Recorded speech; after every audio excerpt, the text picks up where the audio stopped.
Vidéo, on va parler du FC Barcelone. À quoi il pourrait ressembler en 2030, donc dans 6 ans environ. À quoi il pourrait ressembler. Et moi c'est simple, on va commencer par le gardien Guillaume Rest, les gars. Le goal de Toulouse, j'en ai vu 2 cette saison. Et franchement, il m'a impressionné sur sa ligne. Et il est grand, il a des beaux réflexes, une belle qualité de relance. Pour moi, il colle vraiment parfaitement avec le Barça parce que Ter Stegen commence à se faire vieux. Et donc il faudra le remplacer. Ensuite, en latéral droit, les gars, Frimpong, les gars. Jérémy Frimpong, le latéral droit du Bayer Leverkusen, qui est exceptionnel, qui est hyper offensif, qui peut-être a quelques carences des fois défensifs, mais offensivement il apporte énormément. Il a fait une saison stratosphérique avec le Bayer Leverkusen, et on connaît Hollandais, Barcelone, ça colle super bien. Donc je le vois bien en 2030 au Barça. En défense centrale bien évidemment, Cubarsí, Pau Cubarsí qui aura 21 ans, là qui a 17 ans. Pour moi, voilà, Pau Cubarsí c'est l'avenir du Barça, hein, les gars. T'imagines dans 4 ans il aura que 21 ans, donc il a beaucoup d'années à faire encore devant lui. Il a été MVP, on se rappelle, en quart de finale Ligue des Champions contre Naples. Franchement, rien à dire, Pau Cubarsí c'est le futur. Défenseur central, Ronald Araujo, bien évidemment le capitaine du... Même si malheureusement contre le PSG il a plombé l'équipe en faisant cette faute, j'en veux encore, hein, les gars, j'en veux encore. Mais je pense qu'il va apprendre de cette erreur et il faut juste pas que ça se reproduise une deuxième fois. Mais Araujo, incroyable les gars, le leader les gars. Latéral gauche les gars, Madsen, impressionnant ce jeune, impressionnant.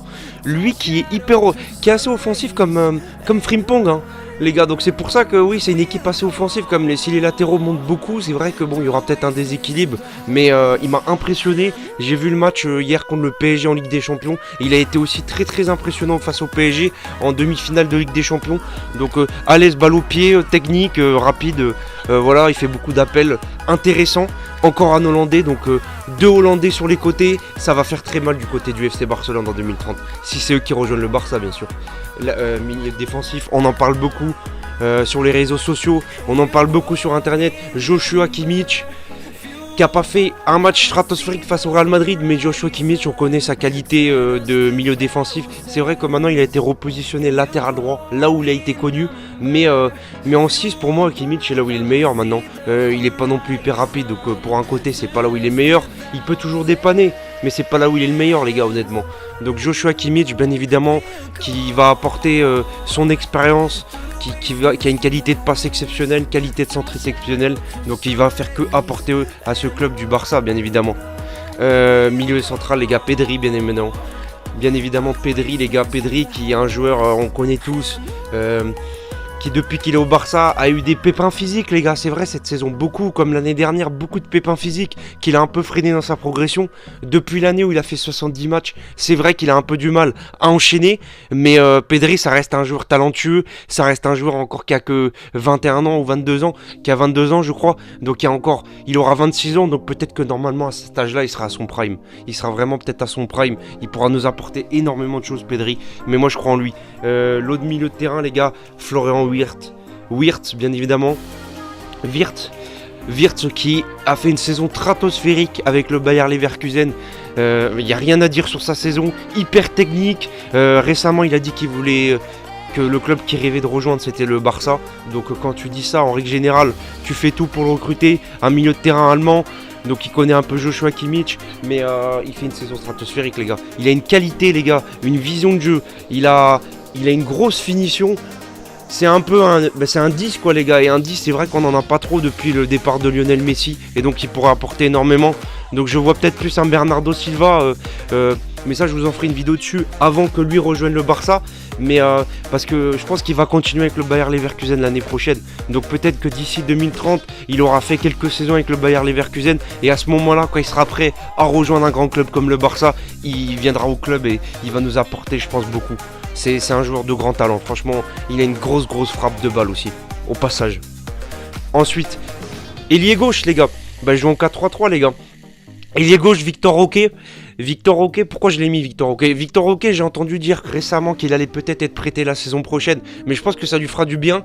Je pense que Victor Roque, il a peut-être besoin d'un petit prêt pour prendre ses marques, mais je trouve qu'il joue pas beaucoup avec Xavi, mais les peu de rentrées qu'il a fait, moi je trouve, honnêtement j'ai vu tous les matchs quand il est rentré, et à chaque fois qu'il est rentré je trouvais qu'il apportait quelque chose offensivement, avec ses appels de balles tranchants dans la surface, Il a beaucoup, il se déplace beaucoup, c'est un joueur qui se déplace beaucoup et du coup il peut apporter énormément. Alors je veux le mettre sur un côté gauche, c'est vrai que ça va vous surprendre, mais je trouve que sur le côté gauche, quand il est rentré à chaque fois, il a apporté, il est assez technique, c'est pas non plus le plus gros dribbleur brésilien que j'ai connu, mais il a une belle finition, il a une bonne vision de jeu, mais là surtout ses appels de balles sont très tranchants, et je pense que sur un côté, ça peut faire mal, et il aura peut-être la meilleure maturité dans plusieurs années que maintenant.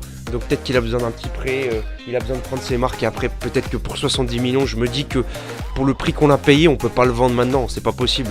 Pour moi, c'est un joueur d'avenir et donc je crois en lui pour peut-être les prochaines saisons. Victor Roque, vraiment. Buteur les gars.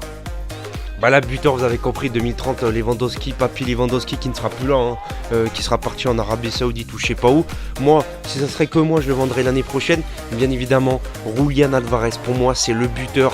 C'est le buteur qu'il faut au FC Barcelone pour les prochaines saisons. Je vais être honnête avec vous, je vois pas un autre neuf que lui au FC Barcelone. Pour moi, c'est le neuf parfait pour le style du Barça. C'est un neuf qui se déplace beaucoup. C'est un remplaçant à Manchester City d'Haaland. Et je pense qu'à un moment donné, les saisons vont passer. On connaît le niveau de Julián Álvarez. On sait que c'est un joueur qui mérite d'être dans un grand club titulaire. Franchement, cette saison, il a fait une saison stratosphérique pour un remplaçant. Pour un remplaçant, il a fait une saison exceptionnelle. Il a presque mis autant de buts que Lewandowski, vous imaginez ? Quasiment. Et il a une frappe de balle exceptionnelle, vision exceptionnelle. C'est pas le plus rapide, mais il peut combiner avec ses coéquipiers. Il se déplace beaucoup. Il a le profil un peu à la Suarez, les gars. Il est complet. C'est un neuf complet. Et les neufs complets, en règle générale, au FC Barcelone, ça réussit plutôt bien ces dernières années. Et pour moi, il a la qualité sud-américain, vous connaissez avec le Barça, l'amour qu'il a. Et donc, moi, j'y crois, Julián Álvarez. Bien évidemment, le ailier droit, bien évidemment, Lamine Yamal, ça ne peut que être lui et personne d'autre sur le côté droit. Je ne vois pas qui d'autre peut prendre sa place. Pour moi, c'est le meilleur joueur que tu peux avoir à droite. C'est un joueur qui a que 16 ans. Ça veut dire que dans 4 ans, les gars, il aura 20 ans, les gars. Je sais pas si vous imaginez la dinguerie. Il aura 20 ans, et à 20 ans...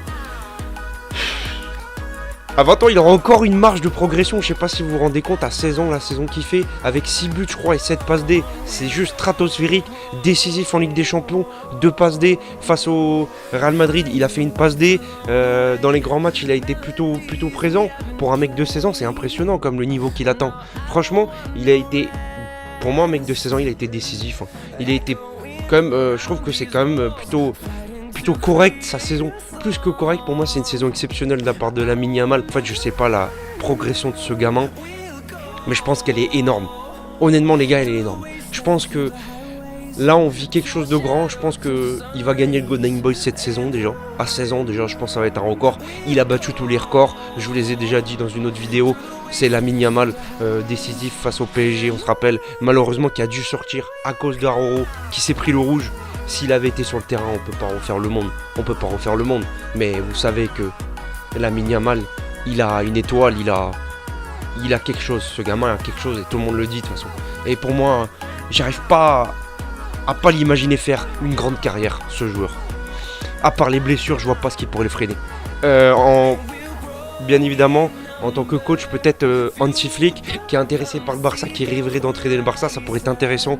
Mais on parle de Xavi peut-être aussi, en joueur. Gavi, bien évidemment, qui va toujours avoir son importance, qui sera là aussi, peut-être qu'il sera titulaire. Margu aussi, qui a été impressionnant. Hector Fort, qui a fait des belles apparitions. Fermi Lopez, j'en parle même pas, saison stratosphérique au Barça, qui mérite encore de jouer. Joao Félix, peut-être qu'il sera encore là, s'il fait une bonne deuxième partie de saison. Darvic, un jeune prometteur allemand qui a l'air intéressant. Michael Faye aussi. Nico Williams aussi, qui est très impressionnant. Nico Williams, c'est peut-être lui que je verrai peut-être à la place de Victor Roque si c'est pas lui. Mais Nico Williams, il m'a impressionné en Liga. Franchement, un bon jeune qui est hyper rapide, franchement, qui a le style pour jouer au Barça aussi. Franchement, il pourrait nous apporter énormément aussi, Nico Williams. J'en ai pas parlé, mais très impressionnant. Et peut-être aussi, voilà, c'est la fin de cette vidéo. Commentez, partagez.